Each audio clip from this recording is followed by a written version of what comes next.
As-tu déjà imaginé qu'un simple jeune homme japonais, passionné par la science et la musique, allait changer à jamais la manière dont le monde écoute, regarde et rêve?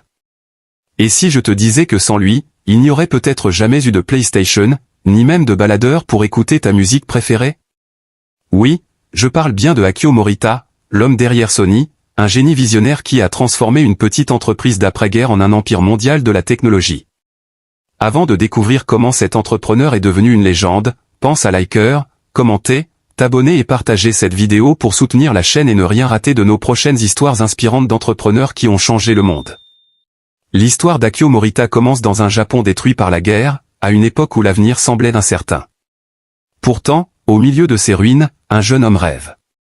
Rêve de créer, d'innover, de redonner le sourire à un peuple blessé. Son rêve? Fabriquer quelque chose de si ingénieux que le monde entier parlerait du Made in Japan avec admiration. Mais comment ce fils d'un fabricant de saké a-t-il réussi à bâtir un empire technologique qui a révolutionné l'électronique mondiale? Quels obstacles a-t-il dû surmonter? Et surtout, quelles leçons pouvons-nous tirer de sa vie pour nos propres rêves? Accroche-toi, car l'histoire d'Akio Morita n'est pas seulement celle d'un entrepreneur, c'est celle d'un homme qui a osé défier le destin. Origine et enfance. Pour comprendre la grandeur d'Akio Morita, il faut d'abord remonter aux racines de son histoire. Car derrière chaque entrepreneur visionnaire, il y a une enfance, une éducation, un monde qui façonne son regard sur la vie.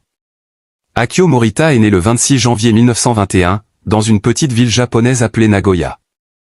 Il grandit dans une famille prospère, propriétaire d'une entreprise de saké vieille de plus de 350 ans. Oui, 350 ans. Son destin semblait tout tracé, reprendre les affaires familiales, diriger la brasserie, perpétuer la tradition. Mais Akio n'était pas comme les autres. Là où ses parents voyaient des bouteilles, lui voyaient des circuits, des sons, des machines. Dès son plus jeune âge, il est fasciné par la science et la technologie. Il démonte des radios, bricole des appareils, essaie de comprendre comment un simple courant électrique peut produire de la musique. Ses parents, d'abord inquiets, réalisent vite que ce garçon possède une curiosité rare. Son père, malgré la tradition, décide de l'encourager, il lui achète des livres de physique, de chimie, et même un petit laboratoire pour expérimenter. Et c'est là, dans ce modeste atelier d'enfant, qu'Akio Morita découvre sa véritable vocation, créer quelque chose de nouveau. À l'école, Akio se distingue par son intelligence et sa discipline. Il n'est pas seulement studieux, il est passionné. Il passe des heures à réfléchir à des inventions, à imaginer un Japon moderne, tourné vers la technologie. Mais le monde autour de lui change. Nous sommes dans les années 1930, et le Japon se militarise, la guerre approche.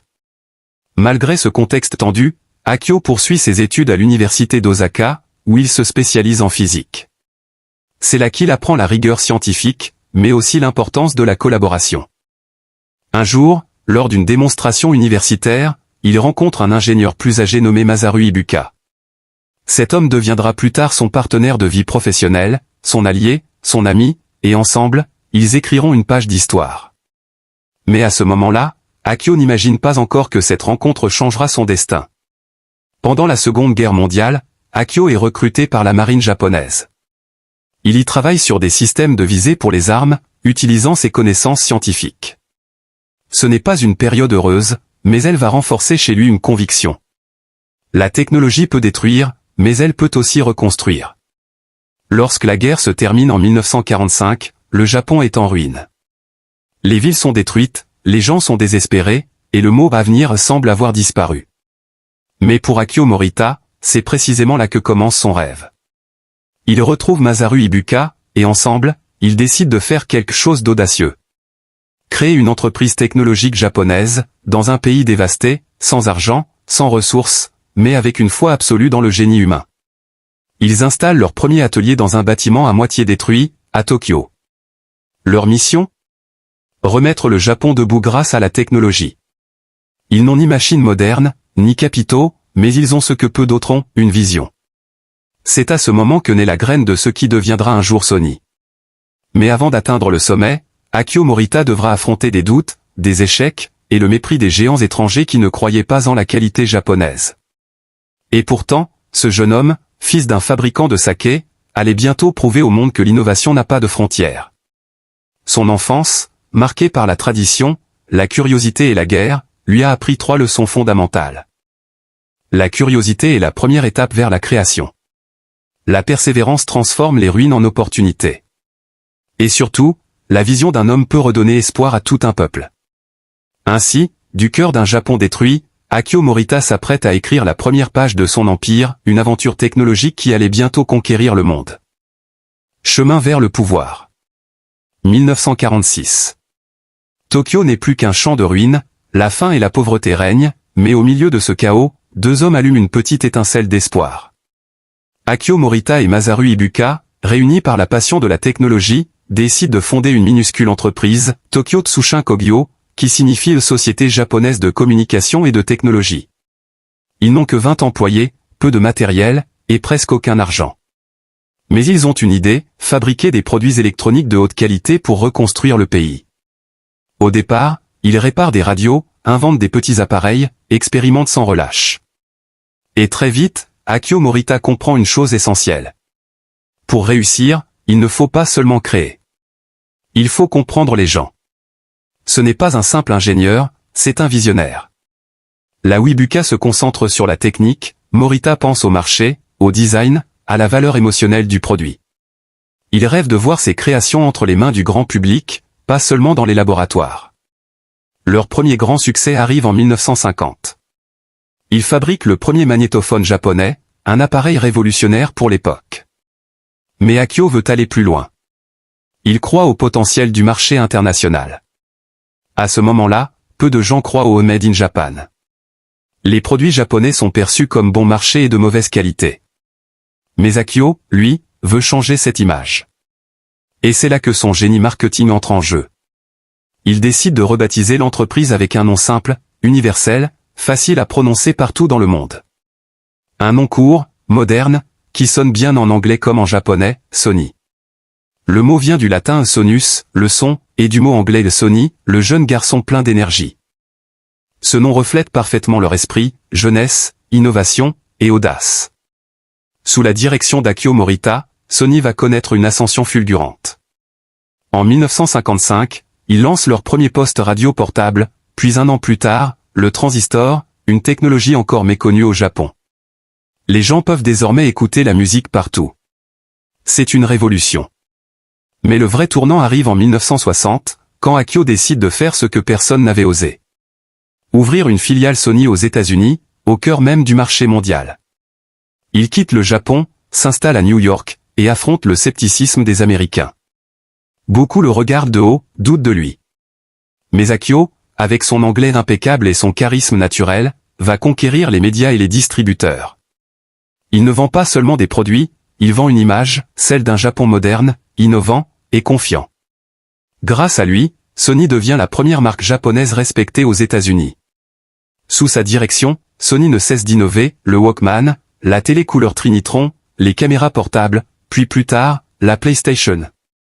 Akio Morita transforme la technologie en émotion. Mais derrière ce succès, il y a eu des nuits blanches, des dettes, et des moments de doute. Parfois, leur prototype échoue, les ventes chutent, ou les investisseurs doutent. Mais chaque échec renforce sa détermination. L'échec, disait-il, n'est pas la fin d'une idée. C'est le début d'une meilleure version d'elle-même. Peu à peu, Akio devient plus qu'un entrepreneur. Il devient le visage du Japon moderne, celui qui a su redonner fierté à un pays détruit. De l'arrière-boutique d'un Tokyo en ruine à la scène mondiale de la technologie, Akio Morita a prouvé que la foi en une vision peut tout changer. Et ce n'est que le début de son incroyable ascension. Grande action aux décisions. Dans les années 1960 et 1970, le nom Sony résonne dans le monde entier. Et derrière cette réussite spectaculaire, il y a la vision et les décisions audacieuses d'un homme, Akio Morita. Morita n'était pas qu'un ingénieur ou un patron. Il était un rêveur stratège. Son génie ne résidait pas seulement dans la technologie, mais dans sa capacité à sentir le futur avant les autres. Il avait ce sixième sens des grands leaders, savoir ce que les gens désireront demain, avant qu'ils ne le sachent eux-mêmes. La première grande révolution de Morita, c'est le Walkman. Casque. À la fin des années 1970, tout le monde pensait qu'écouter de la musique en se déplaçant était impossible. Mais Akio, lui, imaginait un monde où chaque personne pourrait avoir une bande-son personnelle dans sa vie. Il a insisté pour lancer le Sony Walkman en 1979 malgré les critiques, malgré les doutes. Qui voudrait acheter un lecteur sans fonction d'enregistrement, disaient ses collaborateurs.